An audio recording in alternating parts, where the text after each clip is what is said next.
সুপ্রিয় দর্শক, আসসালামু আলাইকুম। নিউজ বাংলা আপনাদের স্বাগত জানাচ্ছি। আমি মোহাম্মদ জিয়াউদ্দিন। বিগত যে কোনো মাসের চেয়ে গত মার্চ মাসে বাংলাদেশে প্রবাসীদের পাঠানো রেমিটেন্স এসেছে সর্বোচ্চ।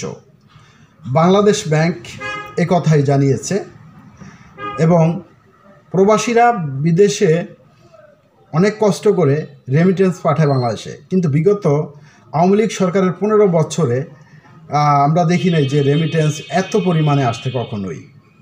এবার প্রবাসীরা দেশকে আসলে এগিয়ে নিতে চায়, যে বাংলাদেশটা এগিয়ে যাক।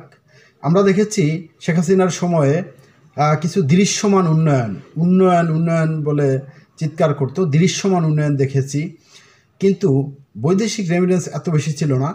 এমনকি শেখ হাসিনার সরকারের শেষ সময়ে আমাদের রিজার্ভ ছিল একেবারে তলানিতে, $13 বিলিয়ন ছিল সর্বশেষ সময়ে। এবং বড় বড় কোম্পানিগুলো এলসি করতে পারতো না, বড় ধরনের এলসি করতে পারতো না, ছোট ছোট এলসি করতো। এমন একটা পজিশনে গিয়ে দাঁড়িয়েছ।